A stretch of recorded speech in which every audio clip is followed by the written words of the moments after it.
I'm excited to have Mr. Carlucci here because I've read so much about him and his exploits with people like Tony Gemignani, another big name in the pizza world.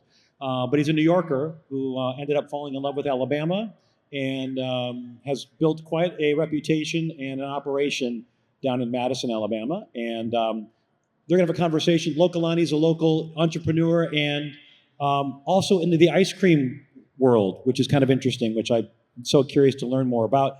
But Localani is going to be talking to Joe today about why you should not necessarily default to just going to Trader Joe's and getting that bag of pizza dough and then bringing it home. I mean, it seems easier than maybe it is. I don't know, but I think it should be, as I've been making pizza at home, it ain't that hard. It just takes a little bit of time and a little bit of know-how, and you got to know what are the right ingredients and time and temperature. So without further ado, Localani and Joe Carlucci, please take it away, guys. Can you keep time? I need someone to keep time, or we'll just be here all day. So I'm Localani Alabanza, and I'm going to give you a quick intro of this superstar here. Born in the Bronx and raised in Carmel and New York, Joe Carlucci began his pizza career in the pizza industry at 15. Joe's love and passion for pizza has taken him around the world and led him to become one of the founders of the World Pizza Champions organization. Would you open the pizzeria? Which one? Yeah, Valentina's. 20. Okay. So in 2020, he opened Valentina Pizzeria and Wine Bar in Madison, Alabama. This year, Joe won 2024's Best of Best Pizza competition in Las Vegas. When Joe's not making the world-famous pizza or breaking records, he's spending time with his daughter, Valentina, and helping her break world records of her own. Here's some Joe stats. Since we're on a baseball field, I believe he deserves like a baseball card. 2024 Best of the Best Pizza competition, which is invite only, which is it's invite only, the competition. Yeah. But yeah, which is very exciting, which means, yes. 2023 Pizza Maker of the Year, 2023 International Pizza Expo winner of the best non-traditional style pizza in the world, 2022 International Pizza Expo winner of the best traditional style pizza in the world. And this year, his pizzeria is number 31 in the country. 7-time World Pizza Champion, 2-time Guinness World Record holder, and 3-time World Champion Pizza Acrobat. My younger years. Way back. But it's still part of We will not be doing that tonight. And fun fact, Joe is the only pizza maker to win pizza titles consecutively in a row. So we have Joe Carlucci.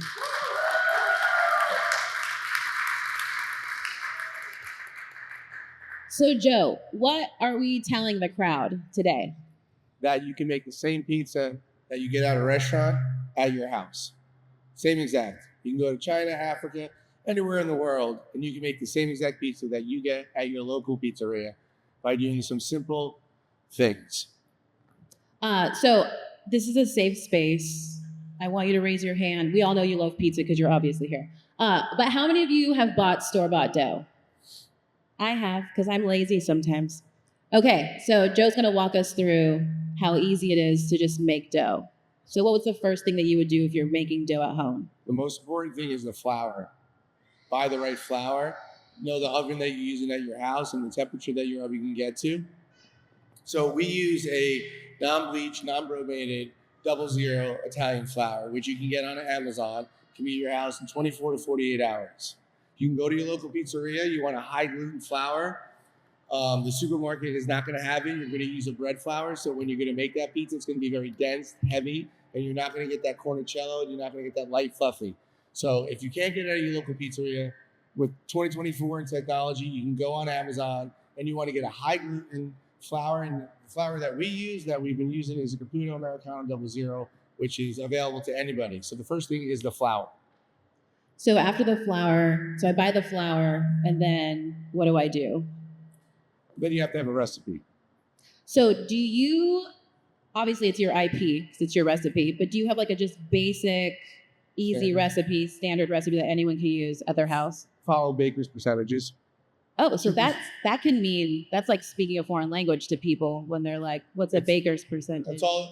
That's all the guys that know how to make pizza use baker's percentages for water, salt, yeast, all the basic stuff, the flour, the hydration, depending on what kind of hydration you want. If you want a high hydration, like a 65 to 70% hydration, it's all formula. I'm probably one of the dumbest people you're going to see up here talking, It's basic math. It's basic knowledge. It's this formula. If you want a low hydration and your oven can't get to a high temp, then you're going to want to use like a 64, 65%. But if your oven can get to 6, 7, 800 degrees, then you can use a higher temp. And if you're using a basic kitchen oven, what you can, you get a bigger stone. You make that stone get as hot as it can for a couple hours. So when that dough hits that stone, it's not going to have any cold on it. So we're making this dough. Are we mixing it by hand, or do we use a KitchenAid with a dough hook? Depending on what you're going to use, you're probably going to do 2.5 to 5 pound batch of a recipe, depending on how many pizzas you're going to make. Yeah. You can do a KitchenAid, or you can do it by hand. It's just like making pasta.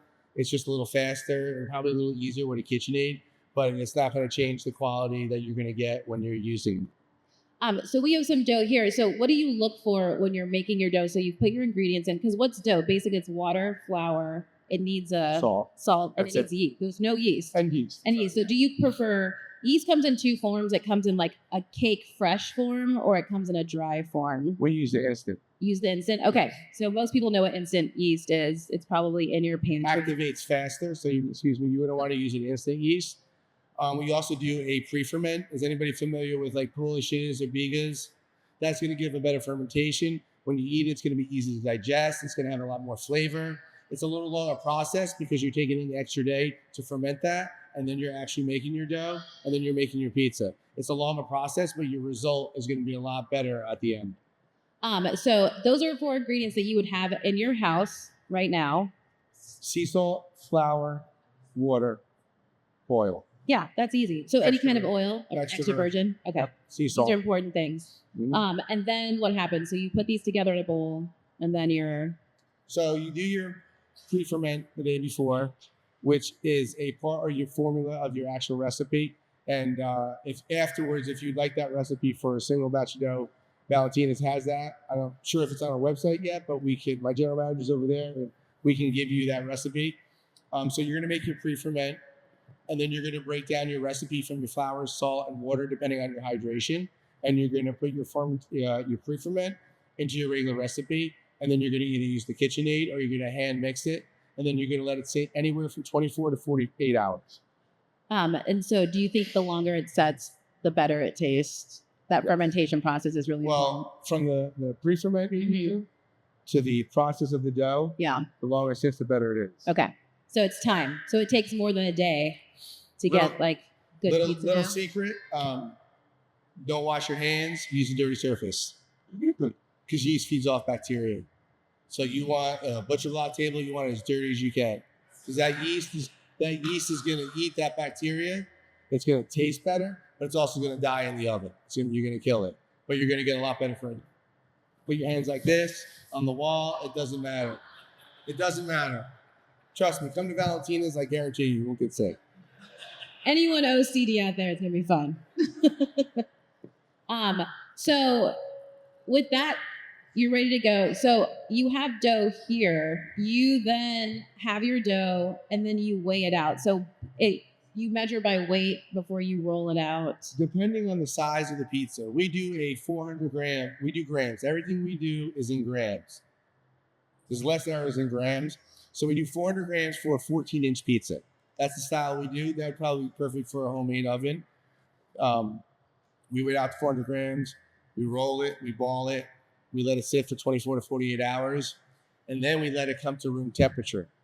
Because you want that blister on the crust and the bubbles. But you don't want to shock the dough and go from cold to hot and see the other bubbles.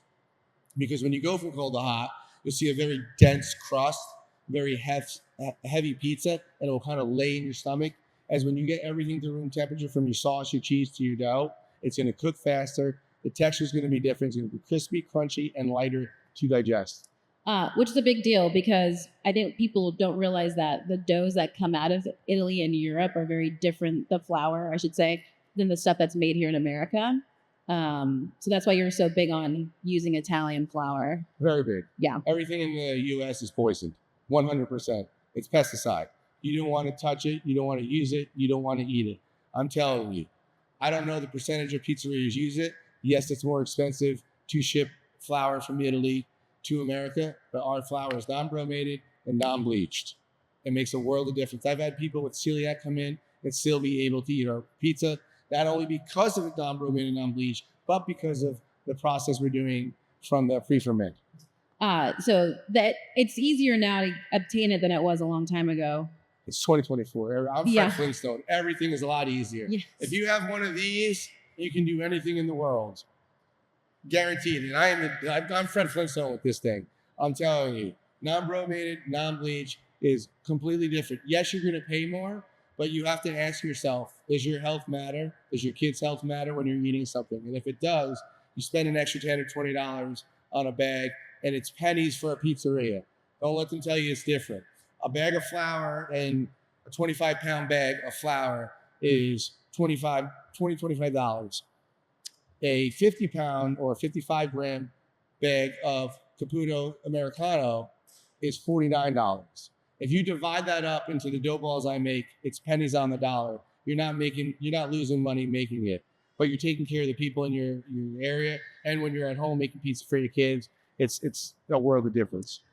Ingredients do matter, which is a big hot topic constantly and this in the industry. And Caputo, you can literally go to the website and you can order the flour. And it's not as expensive as you think that it is because the bags come in a smaller size because, here, like everything's bigger, there's nothing wrong with that. It's more expensive to get a drink here than it is to get the flour. Trust me. Yeah.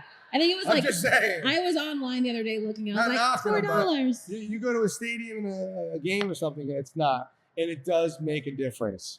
It does. I'm not a rocket scientist. I'm just following the process. If you do the process, I'm telling you, you can make the same pizza that any pizzeria makes, if not better, depending on how you like it. If you like it crunchy, crispy, light, you can go higher hydration, you can go low hydration. It's all formula. It's nothing that anybody's just made up overnight.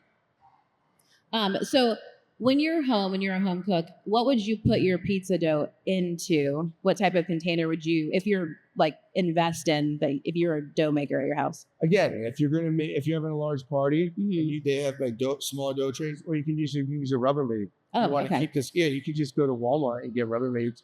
Roll your dough, put a little oil on it so it doesn't stick. Yeah. Close it airtight because air is kryptonite. You don't want air to get to your dough. Yeah. You close it because if you can come up and feel this when we're finished, you can feel there's like a film to it. It's gonna get crusty and airy. So you can just go to Walmart and get basic Rubbermaid, put them in your fridge. The next day you take it out when you're having your party or your event, and then you just let it room temperature, and then it's just a process of pushing out, letting the gases out the right way. What does it mean to push the gases out the right way? That can be tricky. So here he has a bowl. It's just a basic mix. I use rice flour because it burns less in my oven. So I use rice flour and semolina. And the table has been cleaned, but Most people you see pizzerias do this. And what they're doing is they're pushing all the gases out. At Valentina's, I can call any one of my staff up right now. What does it mean for the gases? If you don't release the gas, then what do you get? Well, you get air bubbles. Okay. You get a lighter texture. And how long did that technique take you to master? Yeah, because that you make it look easy. 30 plus years. 30, you're always learning. You're always a student of what you're doing. Did you put your 10,000 hours in? Yeah. 10,000 hours, but I don't think that makes me a master. So I'm just using my left hand as a guide, and I'm building what's called a cornicella right here. Our booth is down below, and we should have some pizzas down below. And you can see we have a nice cornicella where you can literally put your fingers through. It's airy, it's light, it's crunchy, and it's crispy. So we like to build that at Valentina's. And then basically this hand again is the guide. And as you can see, it's literally holding the dough. It's not doing anything. We're not pushing the gases out. We're letting the gases be there naturally. And you can see it's even. There's such an art to it. And that's just a 14-inch pizza. And when this comes out, with the fermentation process, with the Biga process, with the flour that we're using, you're going to see a nice crust build, light, crunchy, but also the undercarriage. When you hold it up, you see a lot of places how the pizza drops. Ours is going to be straight across. You're still going to have that crisp, but it's going to be very light and airy bite into it. Yeah. Have you all had a chance to have Valentina's pizza today? Yeah. It's very beautiful. These three, right? Oh, this young lady and those three are the ones making them today. I'm just talking today. They're doing all the Yeah. work. It was like airy. The texture's like very, very perfect. It's a process. It's time, temperature is always a problem, whether it's in the winter, the summer, especially being in the South. You know, in the summer it's 100 degrees. So you do always have to alter your recipes because in the winter in the South, if it does happen and it's 15 degrees, you know, you have to play around with your water. Yes, and we use a reverse osmosis system where we filtration the system. We get a lot of the bleach out of the water and the minerals. We don't take all of them out, but it does matter having the water. If you're at New York home, has the best water, don't believe them. I'm from New York. Yeah. You can make better pizza in the South than New York. Don't let them. That's just a New Yorker's perspective. That's not true. The New York lore, the pizza making. So you're at home. Do you believe in pizza stones? So like, how do you change? Like most people have a conventional convection oven because convection's fan. Some aren't that fancy. But when you're home, how do you turn your home oven into a pizza oven? I go to Walmart. I buy a pizza stone. I throw it in the oven. I put my oven at the highest temperature can be, 550, 600. And I let that stone get hot. Just like I do at the pizza place. I don't go and put a cold dough in a cold stone. I let that stone get as hot as the temperature I want. Let that dough get to the room temperature. And then I use a pizza peel, which we do not have here. I apologize. And we just slide it off onto the stone. Because if that stone's cold, that bottom of the pizza is not going to cook.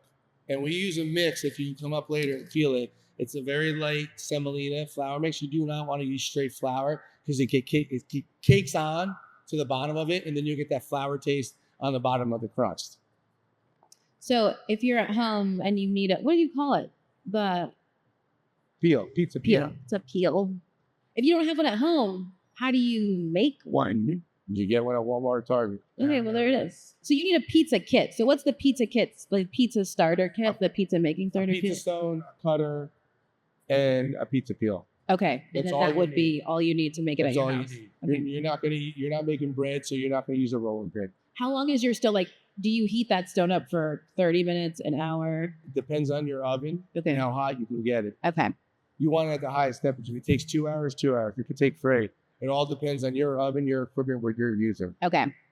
So it is a laborious process, like that labor of love, but then as all people in the hospitality industry realize, people devour it within minutes. So it's worth it to spend all that time to get yourself a really... Sure. A batch of dough should take you 12 minutes to mix. Okay. With a KitchenAid, maybe a little longer if you're doing it by hand. Yeah. And the whole process, maybe no more than 30. And then you're waiting a couple days to let that dough sit, let it ferment, let it proof, and get better taste. The longer it sits, the better it gets. Mm-hmm. And then the day of you making it, it's not going to take you more than 15 to 20 minutes. And it's just trial and error, pushing it out, getting a feel for the dough. You want to caress it, want to be gentle with it, and just learning it and feel it and understanding it. Because if it's cold dough, it's obviously going to be a lot easier to push out because it's like clay. Our dough, when we use it, is like butter. It takes more artisan work with our dough to make it round. All our pizzas are not perfectly round because it's sitting out. It's proofing up to the highest point that we use it. If we go over that point, then we're going to throw it away because all the gas is going to get out and it's going to decrease. But when you're going at home, you're going to challenge yourself and you're going to say it's good. It's easier because it's colder, but you don't want it to be easy. You don't want nothing in life you do to be easy. So I would challenge you to make it room temperature, and then you can see and you can feel and you can even hear the gases as you're pushing out, and you can visually see it. And as soon as it goes into the oven, within 7 to 8 minutes, you're going to see it growing, proofing, and you're going to see the blistering bubbles as opposed to a bubble, which is ice cold and it kind of just goes right up. So we talk about dough, but then let's get into ingredients like toppings. Okay. Because if you're on a budget, inflation's high right now, and you want to make I know you'd be like, I want you to make this sauce, but what's the easiest sauce someone can make at their house when they're going to make this pizza? The easiest and simple is try to find DOP tomatoes. Does everybody know what that is? It's tomatoes from Italy. You're DOP certified from the government, pesticide. That's the quality that I would use in the supermarket, because I use stainless sauce, which I don't believe is public. You can get off the internet, Oh, but you can get on Amazon probably. We use a whole peeled tomato and a ground tomato, and we mix it, and very little seasoning. From oil, Italian season, and sea salt. We keep it simple and stupid. I'm telling you, it's not much work that these places are putting in. If they're putting more in, they're using less of a tomato, less of a quality product to enhance it, to make it better. And then as far as cheese, you want to use a whole milk, low moisture, and you want to have like a 3% butter count.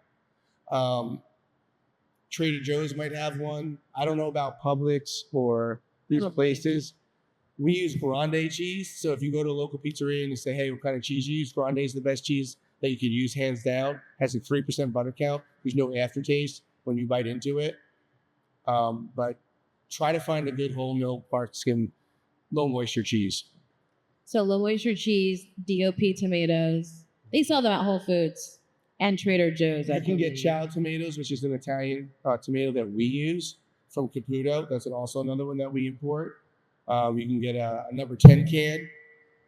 I don't believe they make it smaller. No, I think they're you can get a plum tomato or a ground tomato and then blend them together. And then again, if you want a sweet sauce, but it depends on what you're going for as your flavor profile. That's why there's so many different pizzerias. None of the pizzerias make the same exact sauce. So you have to go for what you like. And when you're the cook and when you're making it, you're the judge. You're the jury.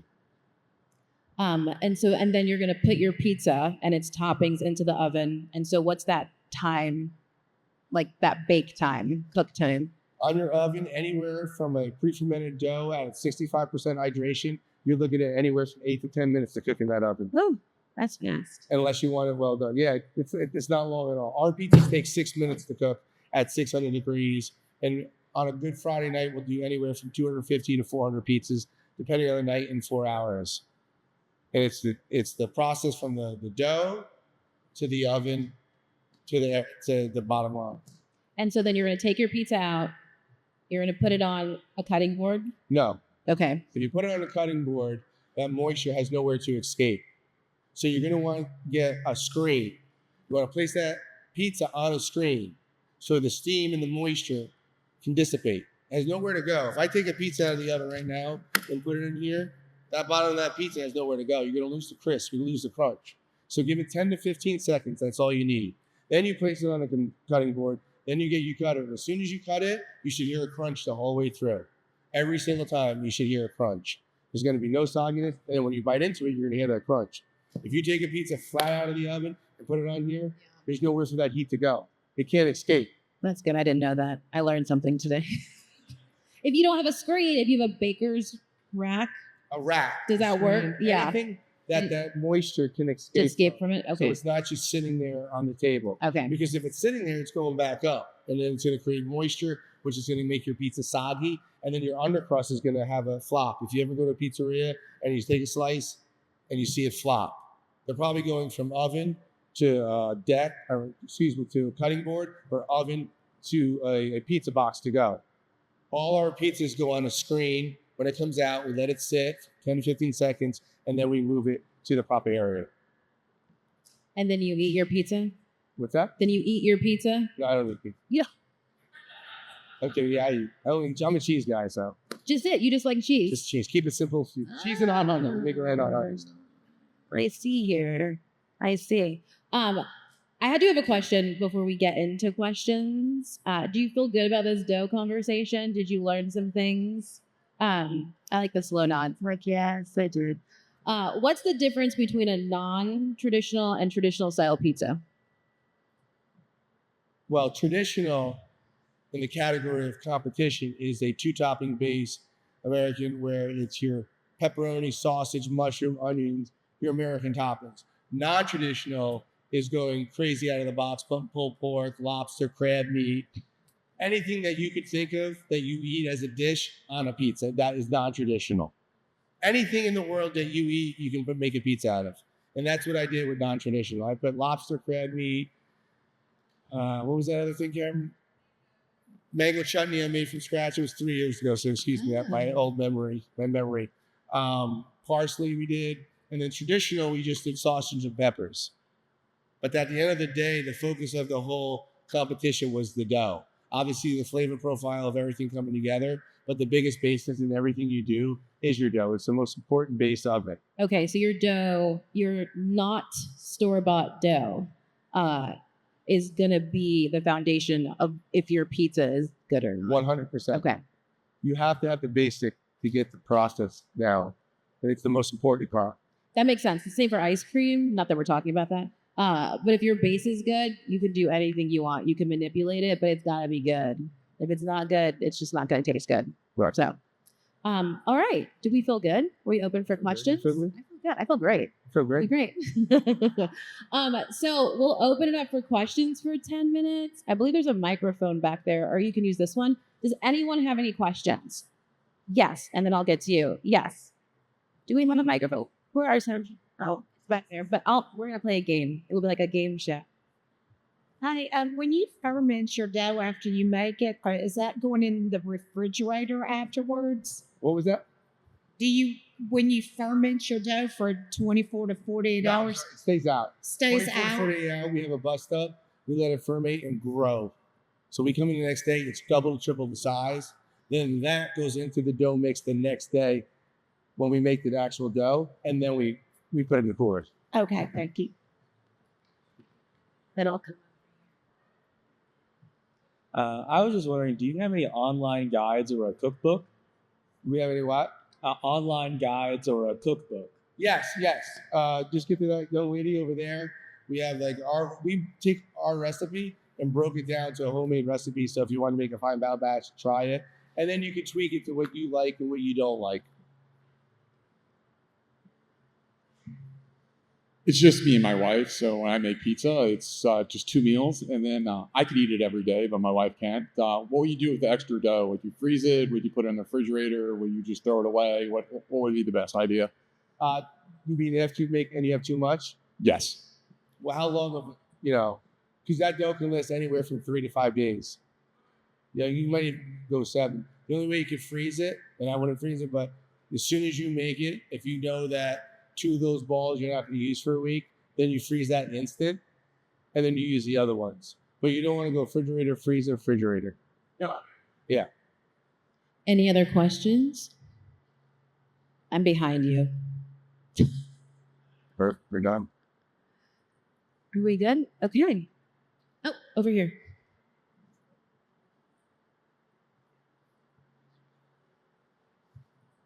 If you're making pizza at home, do you use your own oven or do you have a separate, like all these new ovens that have popped up, the outdoor What's that? home?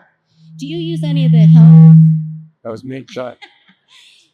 Do you use any of the home outdoor ovens that have popped up? I've Or do you used prefer your home oven? Uni. Are you familiar with Uni? Yes. I have an Uni, but at the same time, my daughter and I have made pizza rolls, calzones, and pizzas in our basic convection oven at the house.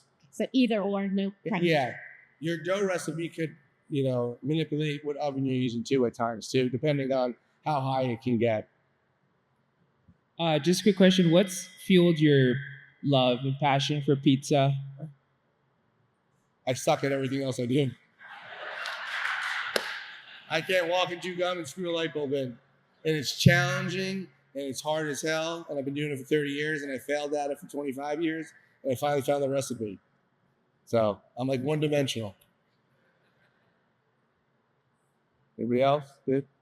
What brand of flour do you use? Huh? What brand of flour do you use? What brand of what? Flour? Caputo Americano 00. It's 13.4% protein, which is a high protein, which is more of a New York, American based, whereas in Italy it's a lower based because they're using 00 straight, which 00 just means it's milled through the flour more, the mill more, so the grains are very fine, very, very fine. Could you talk about the hydration levels and what you meant by that? For ours, we cook at 600 degrees at 65% hydration. It all depends on what you're looking for and your oven temp. The higher you go, the higher it's going to be because it cooks faster. Like a wood-fired oven, you're going to use a Italian flour that's milled more, very fine, and you're going to use a higher hydration. But we stand at 64, 65. If I'm traveling, competing, I might go a little more, just depending on where I'm going. If I'm going to Europe, if I'm going to Vegas to compete, I'll bring my dough already done, but I'll use a higher hydration just because I don't know how it's going to react when we get there. But what temperature are you usually cooking at? Okay. And it's something that you can play around. It depends on all what you're going for in style and taste. There's a lot of great places out here. Like we do Chicago Tavern Thin. I don't know if anybody from Chicago is here. And we use Cracker Thin, and we use the 64 hydration. But it's literally like eating a cracker. As opposed to our New York style is at 65, 66. You don't think that 1 or 2% is a difference in the water, but it's a huge difference when it cooks and when it comes out. But you also have to know a lot about your oven, how it cooks, and how it can reheat as quick as you can. But if you're doing 1 or 2 pizzas, it's not that big of a deal. But when you're doing 300 or 400 in a night, it does play a part. We have time for one more question. Yes, calling you. Oh, by far, my daughter. I can't. She's not here, but yeah, she's 11. She's learning quicker. Technology, age, and youth. You can't beat it. Well, thank you. Let's give it up for Joe Carlucci and the Valentina team. Thank you.